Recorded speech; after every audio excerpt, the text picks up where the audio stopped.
Hello and welcome back to BitBar. This is episode 13 of our Nintendo Duel vs. Restoration.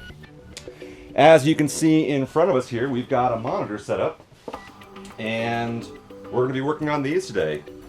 I've got a very special guest coming, who we'll meet in just a minute here, and he's worked on some pretty cool technology. We'll talk a little bit about what that is. I've hinted at that this video is coming for a little while.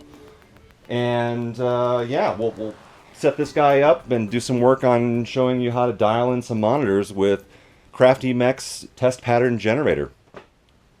Somebody's joined us here. I'd mentioned that we're going to have a visitor, and here's our visitor. Make an entrance. Yeah. Welcome in. Sit, have a seat. So yeah, would you like to introduce yourself to the world? Well, I'm Claude. I'm CraftyMech. So. TPG is kind of the product I've been selling on Claude for a while for testing monitors and calibrating arcade monitors. And that's it. So that's it. Yeah, this is the dev unit. Well, it's my unit, so it's missing the sticker on top that clues you into what the dip switches are for. Right. Oh yeah, so you got the little cheat sheet that the sticker that goes on there. Yeah, it's usually right there. Yeah. And, there's usually a panel here too, but. Well, I can show you my early version that has. Oh, I don't have I think you gave me a sticker, but I haven't put it on yet. Yeah. I got one of the first ones. Yeah, so as well. Yeah, so it looks a little bit nicer than that. But a 9-volt battery in the back. That's how it gets its power. So it's portable. You can carry it around, like we are doing today. Just going to test it here on the table. Yeah. So. Yeah, and what we've got, as you guys maybe have seen from the previous rebuild videos. So this is one of the Sharp XM 1801s. I think, at the end of that. These are from the Red Tent. So this is one of the ones that I have completely rebuilt, washed, cleaned, and rebuilt in one of the previous videos. And so we're going to fire this guy up and throw the test pattern generator on it and see what happens. And just show you a little bit about how it works. It's very clean, too. It's clean, yes. No, we did a good job scrubbing this thing. So yeah, they turned out beautiful. All right, so that's the clean, fun side, but I'll show you the working side. So for Nintendo monitors, at least these Sharps here, the video is coming in right there. So we'll go ahead and just disconnect that and set that aside. And then on the test pattern generator. Right. So what we've done here is this is kind of the normal test cable you build. Kind of fits the Wells Gardner setup. So you've got 10 pins is kind of how it's called out with your red, green, blue ground. Then there's positive sync. Then there's an empty pin or key, and then there's negative sync. But for Nintendo, we built this little. Actually, I built this little adapter for you, which is it just about does the job, but. Probably, there's a lot of it does the whole job. Yeah, it does work. There's a lot of hot glue there. There's a lot of hot glue, but that's because the Sanyo and the Sharps use this tiny, well, not tiny, but it's a different connector than you're going to find in most other monitor chassis, and it's also backwards. Right. In that pin 1 is usually on the left, where pin 1 here is on the right. So, I've noted a little. Pin 1 is right there, so we're going to turn it upside down and plug it in like that. And that's it. That's the only connection we need to make. So basically, it's kind of like the test pattern generator is almost like a video board. You just basically connect everything into it. It takes the place of maybe the JAMA board you keep hanging around that you use to test monitors with. Except it just needs a battery, so you don't have to power up the test board too. Right.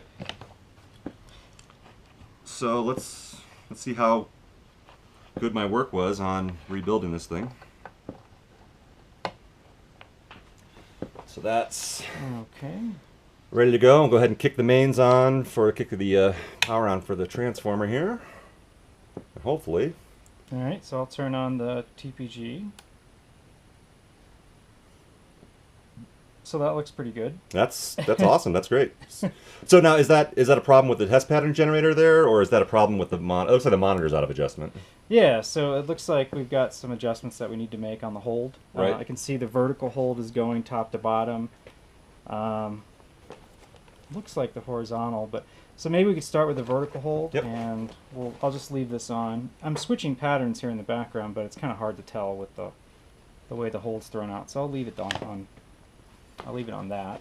So what I've got here is just a little spudger tool for working on monitors. So it's a plastic, which is probably smart rather than diving into here with like a screwdriver. First off, because especially if you're using a big handled screwdriver, you can end up over torquing these series of little potentiometers or pots that are down here. And it's nice on the sharps due to the way that the monitor is situated in the red tent cabinets.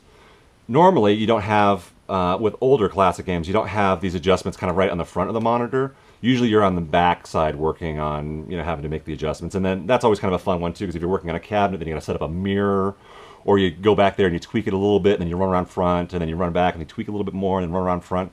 So the sharps are really nice in that you can adjust them from the front, or at least a lot of the adjustments are right here on the front. And so, they're labeled here, V size for vertical size, V hold for vertical hold, horizontal center, brightness, sound, which would be the volume, which we can't unfortunately test with this, right?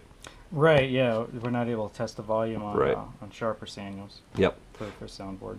And then horizontal hold. So let's see, we'll start with, you want to start with the vertical hold, you said? Yeah, let's start with that vertical hold. So all I'm doing is, it's like a screwdriver tip here, on the potentiometer. And you could probably do this with your fingers, but it's a lot easier with... No, it's getting a little bit better there. Looks like the vertical's stable. I can see there's a pattern. You can see kind of this pattern on the bottom. So maybe the horizontal now. Let me dial that into the... There we go. That's Okay. it. Wow. So all we did is actually, so I'm just in here. That was probably just a little tiny bit of a turn. You can see just a small change to this pot. So as I adjust it here to the left, Yeah, or counterclockwise, it starts going nuts. So you can see just a tweak out. really small change can have a pretty profound effect on what you're seeing on your monitor. So if you get a monitor and it's going just ballistic here, like it's just going crazy, you might be surprised to find out that it's actually a very minor adjustment. Now, it's not always going to be the case, but it sometimes can be that it's just a really minor adjustment to get it. That's a good point too about the hold when it comes to the TPG, because just like any arcade board that you're going to hook up to a monitor, your monitor's tuned a certain way. That board may be a little bit different in terms of the sync. So the TPG is calibrated to use as close to the standard as arcade standard res as I could find, but even those standards vary a little bit between like Atari and other manufacturers. So you may have to do a little adjustment on the hold to get the TPG to lock in to a nice clear to a nice lock screen like that. Right. I mean, you could take a game that, let's say, is working perfectly. Let's say you're not having any hold issues at all, Right. and then plug this in, and then it's going crazy. it's rolling like nuts. Yeah, hopefully not too bad. Right. Hopefully not, but it may be rolling a little bit, Mhm. and so that's not really out of the ordinary if you find that with a TPG. Right, and that's with any board you're going to plug in. So you may Yeah. take one JAMA board out of your cabinet and plug a different JAMA board, or even a classic board in your cabinet, and find out that they just aren't. The sync isn't quite the same. Yeah. You're never guaranteed it's going to be exactly the same. Right. So. So even as you dial, your monitor in with the test pattern generator, you still may have some tweaks. The test pattern generator the idea is to get it like 95% of the way there, and then you may need to make a few minor adjustments per board as you put them in. Right. Yeah. I mean, really, like we had a monitor that unknown condition. Right. Want to assess how it's working. We've hooked up the TPG while the hold's out of whack, so we can use this to kind of diagnose and do basic calibration. To really dial it in and get it perfect for a dedicated game, you're going to want to do that with the real game board. Right. But the TPG is going to get you definitely in the ballpark. Like I said, get you that 90%. Save you that time. Right. I was actually just noticing one other thing here. It looks like we're quite a bit off center here as well. Bit there, yeah. So I'm going to actually just adjust the horizontal center, the H center here on the front, and I was kind of playing with that a little bit while you were talking. It looks like the width may be a little bit off as well, because we've got picture that's further than... Yeah, the H size is probably a little bit wide. Yeah. If we have H size there. I think the horizontal width coil is going to be actually on the board. Okay. So that Right. that may be a little bit more than I want to get into in this video. Well, But you can see that it's off, only because horizontal width coil, adjusting those, I would maybe take a look online. I'm sure there's some videos of that, but it's It's basically it's a there's a little hex pattern. It's just a coil basically that sits on the board, Right. and you have to adjust that. But that's like unlike a potentiometer like we were just playing with there. It's like kind of buried into the board. You have to get down there. It's yeah. I don't actually remember exactly where it is. Oh, it's right there. Well, and for a dedicated system like this, where you know this is going to be matched with Nintendo equipment, probably that width coil is already set Right. for versus boards or etc. So if we could dial it in for the TPG, but then it'd be dialed out for the actual hardware you want to use it with. So, Right. That's a great point. I mean, I get those questions from time to time, definitely about the product, and it's important to remember that there's a lot of hardware out there. There's a lot of different monitors. They all use the same standard signal, but they don't all interface exactly the same. Like a Moon Patrol 4903 has a slightly wider screen on purpose, Right. to give it kind of, a bit more of that widescreen feel, that stretch. So if you use that monitor as is on a regular game that's more straight 4:3 aspect ratio, it'll be stretched a little bit. So you have to switch the width coil. You So, actually have to swap out with a whole new width coil on this? on the 4903 that I have, I had Buffett, Right. or Arcade Buffet. I'm sure you know his name. I had him replace the width coil for me on the chassis. He repaired for me, Right. so that it was just a straight up normal 4:3. Gotcha. So there's a lot of variance between the monitors and the equipment, and so it's a bit of an education process sometimes, because I think people are used to PC monitors, and they're all VGA monitors are basically the same. Right. They hook up to a computer with a VGA port, you're good. But in the arcade world, there's a lot of different equipment with different settings, or like we have here, like a width coil that's set for a specific kind of hardware. And so you got to be aware of that as you're working with when dialing a game in, or you're testing monitors with a piece of equipment like this or something similar. Right. Awesome. So we've got up on the screen for the pattern. It's a nice checkerboard Yeah, here. a little checkerboard. It's a little green. It's a little. I think the colors might be a little bit off here. Well, let me. We'll put it on the 8-bar. So yeah, this is basically your primary and secondary. So our yellows. One of those is supposed to be green, and it's not. So one of those is supposed to be green. Off, right? These are supposed to be pure white. Yep. So they're this is kind of purple. Mm-hmm. So you definitely got a little color problem, but different gradients. This is the straight RGB. So red, green, blue. So just looking at this, it looks like the green actually it looks lime, but it's pure. I think the blue and the red might be. Yeah, it looks like the red's a little bit dark. The blue's probably a little bit dark as well. Yeah, so that'll come down in intensity once the others are Right. kind of adjust. That's just another way to look at it. Mm-hmm. Grayscale. So right now our grays have some color to them. And should this be pure black and this should be pure white, and this is pure 50%? Yeah, gray? it's set up to be that way. You may not get to pure black on every monitor, depending on where the brightness pot is and where the screen pot on the flyback. Yep. But the idea here is this is your middle gray, this is your white, and this is basically a lack of color. So this is just the background. Right. That's pure red, pure green, pure blue. So blue looks a little purple, red looks a little mauve. Yeah. I What's think that? that's yellow. That's gray, pure white, and then Oh yeah. So then falling blocks. this is So this is a great little tester. So what's the point of this screen? I mean, aside colors are besides just pure entertainment. Yeah, or entertainment. Basically, it's just an animation that can be left running. Mm-hmm. So you've done a repair, or you've got this monitor working for the first time. You want to leave it running for half an hour, a couple hours, walk away. This animation just keeps the screen refreshing with some kind of content, so it's not just sitting on one pattern. Right. So we used to call that like a burn-in test would be kind of thing. Yeah. Although ironically, it's the idea is to keep it anti-burn, from yeah. burning. And It's the anti-burn right. burn test. Yeah. So basically, the screen fills up with these blocks, and then it just resets and starts over again. So it's kind of like a screensaver for your computer I kind guess of it idea. is. It's a screensaver for Yeah. your monitor while you're testing it, Right.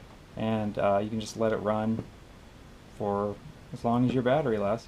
All right. So let's look at maybe getting these colors dialed in a little bit better. So how about we come around the side here? Maybe I'll show you guys real quick what the best way to do this is. How I'm going to be adjusting it on the side, and then I'll bring the camera kind of back around to the front so you can see the actual effects of what I'm doing. So on the sharps here, we've got adjustment pots on the side here. This looks like a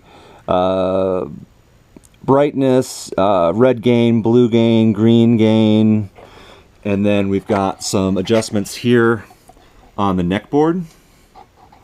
And that is for the red drive, blue drive on this side. It's like the green bias, red bias, and blue bias there. And so all I'm going to do probably here is start with the adjustments on the side here. And we'll adjust the gain a little bit on the red, green, and blue. Actually, I guess it was the red and the blue that we were thinking probably were the furthest off. Yeah, red and the blue. Yeah, so let me put the camera back on the front so you can see the effect of what we're doing.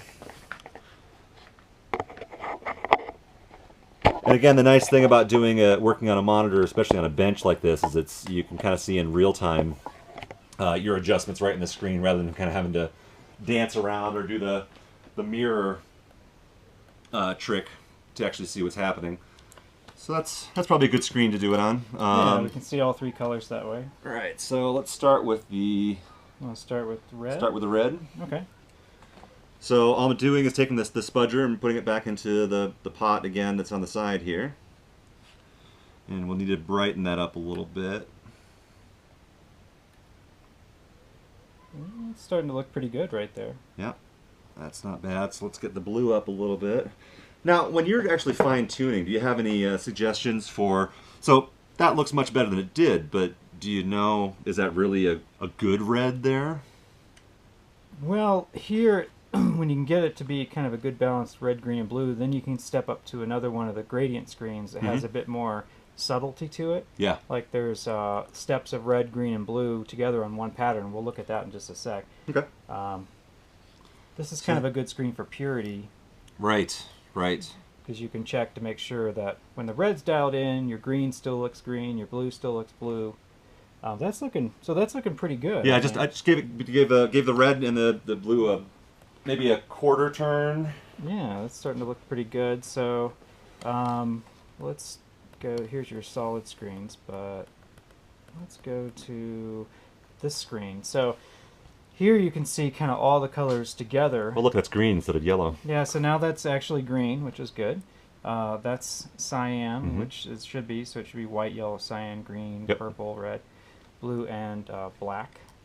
So that's a good, yeah. So once you get the three primaries kind of tuned in, you can step up to a gradient or a scale like this where you get to see the secondaries. And here you've got your steps of each of those colors, kind of brightest, middle, and then very dark. Now our brightness is a little bit off right now. Right, I was gonna say the brightness because we're not seeing any bars down here at all. Right, so the brightness needs to be tuned in a little bit. Same with this screen. This is just your primaries, your bright red, medium, and then that would be your darkest with white on the side. So this should be pure white here. that should be pure white, gray, and then kind of you can barely see it Right. for that one. So to adjust the brightness, we've got that brightness pot over here on the side. Okay, so Let's see what that one. This is the screen I usually use for doing brightness, just because when that bottom bar is totally out. Right.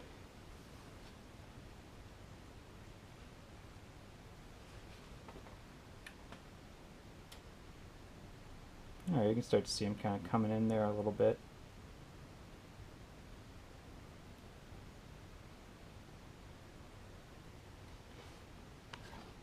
Yeah, so now it maybe not really show up on camera very easily, but you start to see those colors come in. And Oh yeah, I mean actually, yeah, it's still say that's maybe still maybe need to come up a little bit more than that. yeah, and there's actually a drive pot on the TPG that you can use to adjust the drive. So I'm not sure what it's set at right now. I think it's actually a little bit low. So if you have a small screwdriver, I can turn the drive Sure. up on Or here. do you want this one, or do you need a smaller than that? That one may work.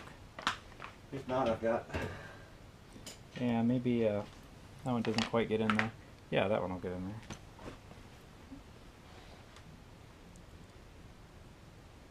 And a lot of this, like sort of adjusting colors and adjusting, your monitors. A lot of it really is kind of by feel, sort of like, what do you feel is a good color for this? I mean, certainly Right. you can compare it to stuff like maybe MAME. So like if you're actually looking at it in Sure, game, and yeah. say like, oh well, this is what's outputting digitally. Like, does that look pretty close to what I would expect it to be, and then adjust your colors based on that, or Right. Yeah, I mean, definitely. And, really, it's hard to say. It's a part of it would be your aesthetics, what you like. sure, yeah, Since there almost is no right answer on how orange the Miss Pac-Man Orange Mage should be. Right. And that's kind of the one thing I love about the original equipment is it's never quite perfect. Like these monitors are never quite perfect. There's always something a little bit off with them.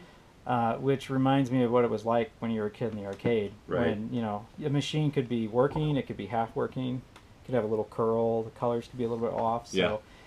that's why I get a little bothered by definitely with LCDs because it's almost too perfect. right. When you use an LCD, it's like the colors are too crisp, they're too perfect. So it's- Right, which is, and you've got another product which we can maybe talk about a little bit if yeah, you're interested yeah. in, to play with LCDs. So Right. your other product is It's what it's called is a scanline generator, which kind of emulates the look of the CRTs by simulating what scan lines look like on a tube, a picture tube, right. which LCDs don't have. Right, and if you, I mean, I'm sure you guys don't necessarily need to see this, but hopefully if I do a little zoom in here on I'm not sure if this will pick up or not. We'll talk about it if it can, but you can actually see the lines. Right, it alternates the intensity of every other line, horizontal line of the screen, it lowers it by about 3/4, and so that kind of simulates your horizontal scan lines on an old CRT tube. Right. Yeah, it doesn't give you 100% the same look, but it gets you kind of halfway between an LCD and an older analog CRT. Right. So at least it doesn't look quite as sharp and Takes the edge off a little bit. right. Um, Cool. So, and I'll definitely make sure that there are links in the description of this video to go back to, so you can order these products from CraftyMech here if you're interested. One thing I'm actually going to do here, because I think we could probably bump the brightness a little bit more. Sorry, switch patterns on you. Yeah. I'm actually going to adjust the screen on the flyback just slightly, and I think we can get a little bit more brightness out of this. There you go. Yeah, that helped a lot. So now you should show up a lot better on camera. You can see how the gradient works here between low, medium, and high. So definitely with the screen pot was just a little low. Yeah. Because that's like the screen pot is like the coarse grain of that's really turning up the power, the brightness, and then your brightness pot is just going to work with wherever your screen is really at. Right. Yeah, and we've got a pretty darn good white here. That's a pretty nice white right there. Can we maybe go to one of the grayscale? Sure. Red, green, and blue is looking really good that's now. Nice and tight. That's looking great. So the gray is looking really good. So is this a 50-25 0 kind of thing? This is. I'm sorry. Yeah, you're right. This is 25, 50, and this is all the way. Or right. Yeah. Sorry, backwards. So pure white, middle of the road, and this is like a third. Right. Gray. So that looks pretty good. And it actually looks, now that we balanced the color, these grays are actually gray. Yeah. Instead of the other way around. I think I actually kind of see and scan a little bit there. What's that? The scan lines. Oh, okay. Yeah. So screen may be a little bit high. Yeah. Let me put on the checkerboard because, I mean, yeah, it's tuned really nice and bright right now. Usually you can see retrace lines on the checkerboard if the screen pot is too high. And maybe should we actually demonstrate that? Maybe I'll crank up the screen pot just a little bit more. Crank it all the way up there, and you'll start to see those.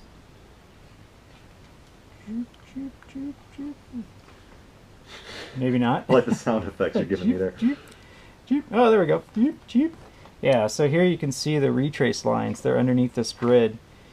And that's actually not something that TPG is producing. These are lines from the guns inside the neck of the tube. And as they're drawing here, and then they jump back to this line, and then draw this, and jump back to this line, and draw this.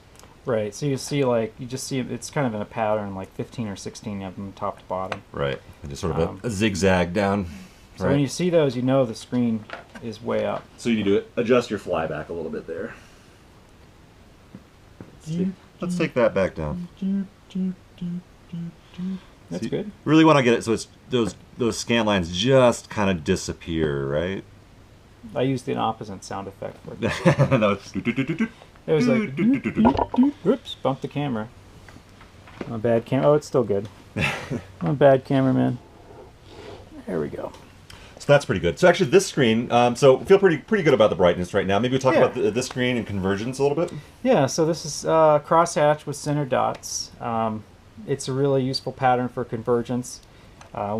Basically, these dots should be round, which they pretty much are. Mm-hmm. You're always going to have them. They're going to be a little bit different shaped in the middle than they are at the edges, and that's normal. But what you're looking for is like on these horizontal lines, if you're getting like one color that bleeds off, or lifts. Or then you can. Because basically, sorry, I just real quick to explain why that would happen. So like basically, this is a red, green, and blue full blown right there. So if the blue is slightly off or the red is slightly off, like in this corner, it looks like there might be just ever so slightly bit of. And that's pretty typical. Yeah, you're not. I mean, generally, like the center is going to be pretty tight, but as you get close to the edges, there's going to be a little bit of convergence issues. And I think probably adjusting convergence on monitors is maybe a little bit beyond the scope of this video. I'm sure there's stuff out there. If someone wants me to try and get involved in maybe shooting a video on adjusting convergence, I can give that a shot. I don't want to go into it necessarily on this one, but that's the purpose of this screen. Right. I'll say I've actually got some convergence strips. I could like start shoving them back like some magnets to actually shove them back there and get it to kind of be tight to screw it up, and then we'll show you how to remove those to get them dialed in. But the other thing you can do with the screen is geometry. Right. So, you can look at your horizontal and vertical lines and, really you're looking for what we call, linearity, where you don't have, like this line, might be the angle of it, but I think, there's a little bit of pin cushion that you can see from the top and from the bottom. Yep. Comes in on the side, goes down a little bit, then comes back up. Mm-hmm. So you're getting that little bit of pin cushion there, so that's an adjustment. Sometimes usually you can adjust some of that out, but some of it may come down to caps as well. Right. To get the geometry perfect, you may need to really do a cap kit. And I'm not 100% sure on and what problems can be fixed without that may need like a full rebuild or a cap kit. So, right. Well, and this one should have fresh caps in it. This was a freshly rebuilt one. So. Oh, okay. So I would think. Assuming the caps are good. Yeah. But the geometry on this tube is good. Yeah. When you start to get some bad linearity where you've got like it goes here and then you got this real kind of warp. Right. From what I understand, then you're really looking at a cap kit to fix that, because that's not something you can tune out. Right. Yeah, it's too dramatic. You're not going to be able to just tune that with the adjustment of pods. But pin cushion, a little bit of pin cushion on the sides and stuff, that should be adjustable. Right. Because now in like modern PC monitors, usually they'll have a little pin cushion pot. Right. Just to get that to your liking. And I know all digital monitors like a Wells Gardner, like D9200, with the on-screen menu, you've got pin cushion for in, out, trapezoid, things like that. The older analog monitors don't have those kind of controls, but there's ways I think you can adjust that. Right. Nice. Well, so yeah. So what else have we got here? Well, so the crosshatch, really that's kind of the convergence, geometry. Checkerboard's just another good check for the same things. You just get filled squares, so you can check how the geometry looks. Your 8 color bars. Now you can notice now that we've kind of adjusted the brightness and the flyback there, you've got your different gradations of gray here on the bottom that look good. This is an empty square, just black. Your light gray, medium. These are kind of light, high, medium, and then that's white. And this is based off the test screen for televisions. Right. Yeah. You probably you've seen old TV. Seen very similar. And the more modern ones have some bars in between, and they have specific names for that. But those televisions are using luminance and chroma on their signals, and so that test is explicitly designed for luminance and chroma. And so I've had some people ask me, well, why don't you have the official modern version of this test screen on here. It's like, well, this is an RGB monitor. This is an RGB signal. Right. There is no luminance or chroma channel. So the additional information that's on that test screen just doesn't apply for these. So that's why it's a bit more basic for Gotcha. those that are curious. This monitor looks great. I mean, it looks really sharp. Yeah, fantastic sharp monitor. Fantastic, looking sharp. sharp. Awesome. So the test pattern generator, we've got it hooked up to a Nintendo monitor. Maybe it's good to mention too, like so the colors are inverted Oh yeah. on these guys. Yeah. So okay, thanks. I'll use that one. So A if little safer than poking it with metal. I'm using a dip switch on the TPG that inverts the colors for a Sanyo or Sharp, since that's what they expect. But if I turn that dip switch back off, I'm going to get what a normal monitor's signal would look like for like a Wells Gardner or G07. So as we cycle through the patterns, you'll see they're all inverted. Checkerboard's inverted, you just can't tell. So everything's backwards, you know, or cyan or some crazy colors. So this is what a normal RGB signal looks like on a Nintendo monitor if it hasn't been inverted. Everything's kind of wackadoodle. And if I flip it back, and everything's right with the world again. Oh, that's another good thing to mention is if I get here to the color bar screen, you've got individual cutoffs. So if you just want to see red, I can turn the other two channels off through the dip. So now I've just got just the color red through all these patterns. Oh wow.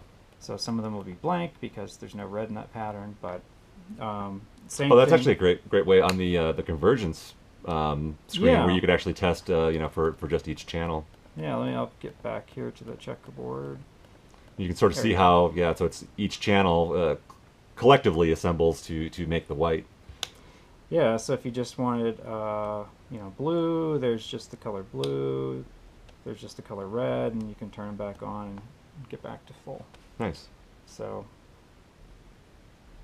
What about the other dip switch options on the TPG? The last three had to do with different combinations of sync, so they're a little complicated to demonstrate. Sure. But Yeah. some monitors may not expect a vertical sync on the V pin, or they may not want that. So you can just send the sync over the H. And the H sync that gets sent out from the TPG is suitable for use as a composite sync by itself. So you can just connect the H signal if that's all you need. You could also duplicate the H signal on both the H and V pins. And there's a couple monitors that I think some of the users have found where that actually worked to get it to sync. Gotcha. So really, they're kind of more they're advanced options, but they're discussed in the manual. Right, as I say, you've got all this in your manual, so that's you know we're not going to try to cover every feature this thing has, but just sort of kind of run through what you've got and how awesome this thing is, and useful for you know guys who are working on these monitors and wanting to dial them in. Yeah, it's like we did today. We had obviously some problems with the hold and the colors, but I think we've got it looking pretty nice now. So. Yeah, I think I'll probably wait and do before I do any more adjustments on this until I've actually got it in the game and running off of one of the Versus boards before. And then that would be your final adjustment. Exactly. When you've got everything else built out and you're ready to, you know, really dial the monitor into that specific game. Great. And so you mentioned that this works on other monitors. So you mentioned that you got setups for various Wells Gardner monitors. What's the success rate on most monitors out there? So obviously the Nintendo ones work pretty well, and I think we tested this actually on one of the Sanyos in my Donkey Kong. Sanyos, Sharps. When I first started with the TPG, started selling it about a year ago, or not a year ago, but back in April. I was actually keeping a compatibility list, but the reports of problems were so few that I kind of stopped keeping track of it. Right, so at this point maybe you start keeping track of the ones that maybe it's not working on. Now I'm just keeping track of people who have had issues. And right. I can't remember if we've even had a report yet of, there's maybe one or two really weird off the beaten track monitors that I've been told about that they just couldn't get it to work. But so I'd say the success rate right now is the compatibility has been very good. Yeah. Across the board. Well, and you do updates as well. So if, for example, like you do run across maybe a wacky monitor that you may need to make some adjustments for, you can then send out new files that the people can then refresh onto their test pattern generator. There's a chip in here, a microcontroller that is updatable using the GQ4X ROM burner. and possibly others. That's the one I've used, and I know a lot of people have that same burner. Or I can, for a small fee, I can send out a new microcontroller chip because it's socketed, so it's easy to replace. Sure, yeah. With the latest firmware. But yeah, that was one of the things I wanted to do when I released it, was to make sure that I built the board in a way that I could update the firmware easily and distribute it easily, so that it wasn't a one-shot deal. Right. A little bit of future-proofing, kind of. Yeah, and then also enhancements and Yeah. new features. So Sure. Yeah, so when we get sick of looking at this screen, we can start begging you to build us a new a new one, yeah. a new screensaver for burning our monitors in without burning them. Well, I'll sneak a little game in here at some point with the one button it has, so that Right. you can play a little game with the button. Yeah, flip a secret dip switch setting, Yeah. and then now you gotta. Now you can get into the game and you can play that. Be playing Time waster. Tetris or something like that. I Right. guess it's kind of what we're looking at here, sort of. It is kind of like Tetris. Yeah. With one block. Yeah, the single block. That's the easiest game of Tetris ever, right here.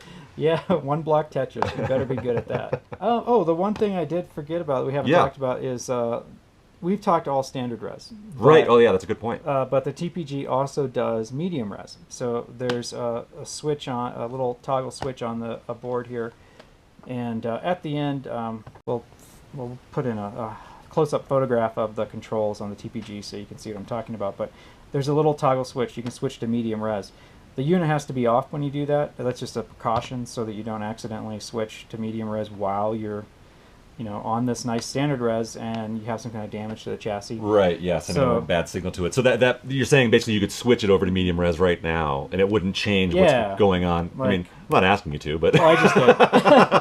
I just changed it over to medium res right now, and it's not going to do it. Right. Because the unit's still on, so you have to power cycle the unit for that change to take effect. So that's great. So we won't do that. But yeah, the medium res mode has worked pretty good. That's I think the only monitor I have ran into any kind of issues was a medium res monitor. I don't think I've had a single standard res monitor that we just couldn't get to work with the TPG. Myself, I have a D9200 at home, a Wells Gardner, a big 29-inch that I'm looking at using for a project, and I test medium res on that all the time, and it works great. Right. The only thing it doesn't do is VGA, so it doesn't do 31K. Right. Yeah. So But those are not super common. But is that something you maybe build into it in the future? I don't know. Maybe. I'm kind of at the edge of what this microcontroller will do in terms of speed to write out the signal fast enough, and it's so budget-wise, it fits nicely into this package that I can sell it for the price I do. Right. So to get to a VGA signal, I may have to upgrade that, and then that would cost a bit more, and so it's just not very common. Tri-Sync, the Tri-Sync monitor is the only place you're going to run into it. Yeah. Is with a monitor that does all three resolutions, and really just the modern, like Sega hardware has some VGA systems like the Naomi. Can't think of another one offhand, really. Yeah, no, neither. I think we were talking about that the other day. Yeah. I was... The successors to the Naomi that came out later, even later than that, like Street Fighter 4 ran on, I think, a Sega Lindbergh platform. Those were VGA as well, but pretty much everything else is going to be standard or medium res. Right. Yeah, all your classics for sure are going to be standard res. And actually, for that matter, there's really not that many medium res games out there. Yeah. I mean, a couple of the Ataris. 720, Paperboy, those are probably two of the big ones, right? Yeah, Championship Sprint, Super Sprint. Championship Sprint, both of those Super Sprint, are right? Actually, I guess this is the Atari System 2s. A lot of those are medium res. The System 2 games. Yeah, but there's really not a whole lot of those medium res games out there. So even basically the classics, if you're working on most of the games that that we've been talking about in general, that's going to cover you. Now, not the vector stuff, which I don't want to tip your hand, or I know you've mentioned a few times on your thread. About it. Yeah, I've talked about it on Clav before about maybe doing a vector version. Totally different technology from raster. Raster, you've got your electron guns. They're going to go side to side. They're sweeping to draw this pattern on the screen from left to right, top to bottom, 60 times a second. Through an analog signal that really is a low volt signal, so I think it's between it can be up to a volt and a half, but usually it's closer to a volt is the center line of that signal, so it's very low voltage, low amp, low current. But a vector monitor is actually controlling the electron beams directly through big voltage swings. like negative 12 to 12 volts, or Right. negative 24, I think, to 24 at the high Right, you end. say just drawing side to side, top to bottom. Right. Yeah. So instead of drawing side to side, top to bottom in this nice progression, this Right. nice scan, or in this kind of raster scan, those beams are being controlled directly. Right. And so that's a whole different animal when it comes to how the pattern generator has to be built. Right. So that's something I'm looking at. There's also another project on CLOP right now, or currently, in February of 2015, depending on when you watch Yeah, this it's video. 2015. Yeah, we should probably mention the date because For someone who's going to reproduce, who's looking at maybe reproducing the Wyco, Wico or Wyco XY pattern generator, very simple pattern generator, but there's the project out there, but it's limited to just what that original pattern generator did. And Right. so one thing with the TPG that I did is I took a lot of community feedback from CLOB to really shape the patterns that appeared on here, so to go well beyond what the older test pattern generators did. And that's the same thing I would do with the vector system as well, is really get a lot of feedback and generate a lot more patterns than the old Wico units may have done. Right. So we'll see. That's still in the cards. I'm still looking at it. Okay, so if you're interested in a vector test pattern generator, jump on Clov and show Crafty how much you're interested in seeing. It's in the. I think we moved the thread. There's two now, but the discussion and support thread is in the monitor subforum. Right. It's called the TPG discussion and support thread. The sales thread is actually now in the mods and services forum. Right. Okay. So we separated the two because the other one was, I think it was up to 100 pages, so it was pretty hard to find anything in there. Yeah, and actually, speaking of hundreds, you got a little bit of a waiting list right now. Oh yeah, on these guys. So on the TPG, I've been chewing through it pretty fast, but it's still probably about 5 to 6 weeks on average, and I just shipped the 200th unit, so 200 of these have gone out. 200. And you built these yourself. I mean, this is not something you shop out to Right. some builder in China or something. This is They're American made. By me, I'm an American, and I live in America, and everything. I mean, some of the parts are sourced, the chips are sourced to other places, but the case is made in Ohio by a company called Polycase that did these nice kind of handheld cases with a battery compartment, and I had them do the custom tooling to expose the headers hook up and the the window switches. there for you. Mm-hmm. Yeah, for the window, and the circuit boards are actually fabricated here in Denver, Colorado. In Aurora at a facility down there by Advanced Circuits, and I put them together and solder everything, test them, clean them, and pack them and ship them myself. So That's great. Yeah. So yeah, all done by you and supported by you, and yep. yeah, that's awesome. Well, if there's nothing else you can think of to talk about, I want to kind of wrap this up so it's not too terribly long to Sure. to watch. I think we've covered what a great product this thing is. We got a great demo here, and we'll like I said, we'll pin this video with kind of a close-up of the board and the controls, just so you can see what I've been talking about. Yeah, and probably actually what I'll do is, as we're talking about each of the things, I'll probably do a little zoom in so they can see as we go through, okay. and then we can wrap up with an overall view of the board in there. So I want to thank Crafty for coming on and chatting about this thing, and for building a heck of a great product that's been invaluable for me to be able to get all these monitors working. You guys know I'm working on several of them, so yeah, I'm looking forward to seeing 3 red tents with both sides working on each.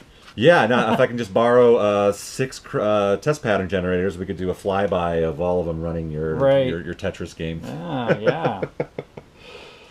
So yeah, no, I want to thank Aaron for coming by, and again for showing us this. This has been great. And so I'll have, like I said, I'll put links to the places where you can go online and buy the 2. Get on the waiting list, I guess. Yeah, get on the waiting list for the TPG. Right. And then of course the scanline generator too, yeah. which you've got available as well. So we'll make sure your contact information is there. Actually, is there an email address they could email you? Yeah, we'll put that on the end as well. Perfect. I have an email address for CraftyMech. So great. So yeah, we'll get that up there. So if you're interested in getting a hold of one of these great things, then you'll know how to do it. Yep. So yeah, thanks again. All right. Thanks for having me.